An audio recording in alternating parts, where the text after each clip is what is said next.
यार बिलाल भाई, वैसे बहुत अफसोस की बात है, इधर पाकिस्तान, इंडिया, बांग्लादेश की अवाम सारे हम यहाँ पे आपकी शादी की तैयारी करके बैठे हुए हैं कि भाई शादी आने वाली है, शादी आने वाली, बहुत मजा आएगा। आपके छिपकली के मुंह वाली नागिन के हाथों मैनिपुलेट हो गए यार। अब इधर हमें टीवी पे बैठ के पता है कि भाई वो औरत सही नहीं है आपके लिए, वो आपको पार्टी पे बुला रही है, आप कह रहे मैं आ जाऊंगा। आपने कभी खाना नहीं खाया यार, कभी आप पार्टी पे नहीं गए, बाद में चले जाते कभी यार। आप वहां जाके शराब पी रहे हैं, आप पी के आप पागल हो गए, सारी इज्जत की माँ बहने कर दिया। बताओ हम क्या करें, अपने कपड़ों में क्या करें आप। आयरा बंदा बात तो सुनता है पहले, तब 2 मिनट के लिए बंदा रुक के बात सुन लेता है। कामयार बेचारा समझा समझा थक गया ये मैं नहीं हूँ, लेकिन ये बंदी इतनी बड़ी रेड फ्लैग निकली है कि इससे मोहब्बत थी ही नहीं कामयार से, क्योंकि वीडियो देखते साथ थे नफरत हो गई है उससे। लेकिन अगर वीडियो ना होती तो वो उससे शादी भी कर रही थी। मुझे तो तुक्की नहीं समझ आई इस सीन की। दूसरी बात, AI के जमाने में ये किस जमाने का ड्रामा बन रहा है। मतलब बंदा वेरिफिकेशन तो कराता है कि वो वीडियो AI है कि इसकी अपनी है। अगर आयरा असल में कामयार से मोहब्बत करती होती तो वो वेरिफिकेशन कराती, इंस्टेड ये सारा गंद और ओवर एक्टिंग के चारे को इतना पिट पिट के उसने बोला है कि वो डर ही गया ये क्या हुआ। असल में आयरा इस लायक नहीं है कि उससे शादी की जाए, क्योंकि इस लड़की की ईगो इतनी आसमान पे चढ़ चुकी है कि वो समझती है कोई लायक नहीं है उससे शादी करने के। हालांकि सबसे बड़ी रेड फ्लैग वो खुद है, क्योंकि अगर उसे मोहब्बत होती अगले लम्हे नफरत ना हो जाती उससे बेतुका। सलाम वालेकुम। वालेकुम अस्सलाम। क्या मकसद है?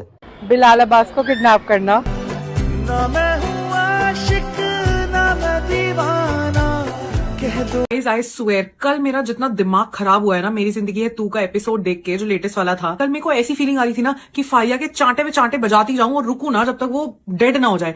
और कामयार पे तो मुझे एक अलग ही गुस्सा आ रहा था। नहीं मतलब पहले तू अपनी रोमांटिक स्पीच दे ले, शादी तू बाद में कर लियो। मतलब यार तू मत देता ना स्पीच, तू अच्छा खासा पहले शादी कर लेता, जो भी वो रिसीव होता फोन पे वो बाद में होता, तब तक शादी हो चुकी होती, वो तब की तब देखा जाता। और भाई मम्मियां ना बिल्कुल सच बोलती है, हर फसाद की जड़ है फोन। मतलब तुम खुद सोचो, अगर फोन नहीं होता किसी के पास या सबके फोन साइलेंट होते तो किसी को वो वीडियो मिलती ही नहीं। कल वाला जो एपिसोड था ना, उस एपिसोड ने मेरी पेशेंस टेस्ट करी है।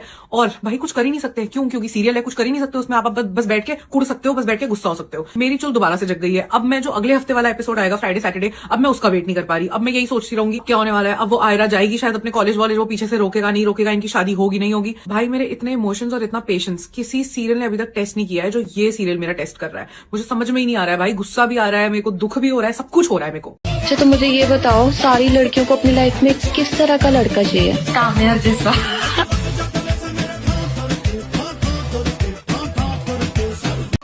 कैसी दिल लगी है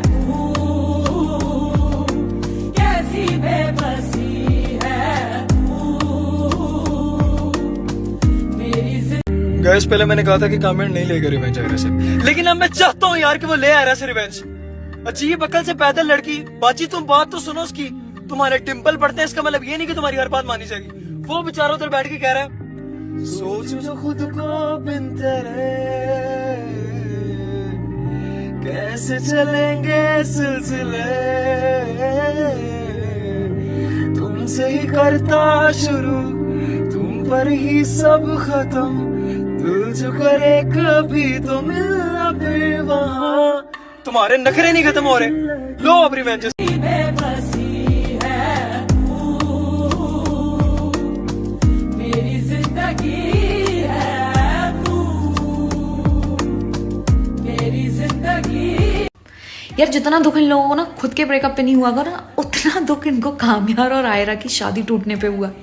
मतलब भाई कामयार का जो हार्ट ब्रेक हुआ है और जो पूरे भारत देश की लड़कियां रोए पड़ी है ना, अलग ही चल रहा है। मतलब शादी टूटी है पाकिस्तान में, दुख मना रहे हैं भारत में। मतलब कामयार का दिल नहीं टूटना चाहिए था। खैर बहुत तकलीफ है दातो, दादो वो मान भी गई ना, मैं तब भी नहीं मानूंगा। फिर नहीं है जीने का दातो, बस दुआ करें मैं जल्दी कट लूं। खैर तू अब जो मिले सुन ले सदा। हेलो भाई, वो मुसद्दिक मलिक का घर पता है? कौन मुसद्दिक मलिक?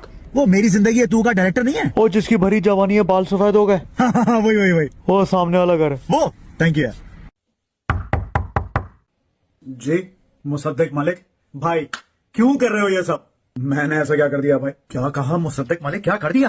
पहले कामयार आयरा के पीछे पड़ा रहा तो हमें कामयार से नफरत हो गई और आयरा से सिंपैथी हो गई। उसके बाद कामयार अच्छा आदमी बन गया तो हमें आयरा से नफरत हो गई और कामयार से सिंपैथी हो गई। उसके बाद इन दोनों को प्यार हो गया तो हमें इन दोनों से प्यार हो गया। उसके बाद कामयार की स्टॉकर को लेकर आए और कामयार की शादी तोड़वा दी और कामयार फिर से परेशान हो गया। अबे क्या हमारे कोई एहसास नहीं है क्या? हाँ तो इतना चढ़ क्यों रहे हो भाई? मैं क्या कर सकता हूँ, कहानी ऐसी है ना यार। भाड़ में गई तुम्हारी कहानी। सबसे पहले तो तुम जो ये जो कामयार की स्टॉकर है ना फारिया, इसको फारिग करो ड्रामे से, ठीक है? इसको अपनी माँ के बाद लंदन भेजो, कहीं भी भेजो। उसके बाद जो सफेद रंग के मुंह वाला आदमी है, इसको देख के मेरा खून खौल जाता है। एक काम करो, उस साले को ना बिल्डिंग से गिरा दो ताकि उसका मुंह भी टूट जाए और उसकी टांगे भी टूट जाए। अरे तो तुम अजीब आदमी हो, तुम जो मुंह में बोले चले जा रहे हो। कहानी का भाई एक रिदम होता है, एक मोमेंटम होता है। बस मैं कुछ नहीं जानता मुसद्दिक मलिक, जल्द से जल्द कामयार और आयरा का पैचअप कराओ और उसके बाद जो है ना फेज 8 वाला जो बीच है ना, वो उसके ऊपर ये दोनों जा रहे हो और बीच में जो है ना एक नन्हा सा कामयार हो, फिर वो गाना आ रहा हो, आंखों की नमी है तू। अगर मुसद्दिक मलिक ऐसा ना हुआ ना तो मैं फिर से वापस आऊंगा।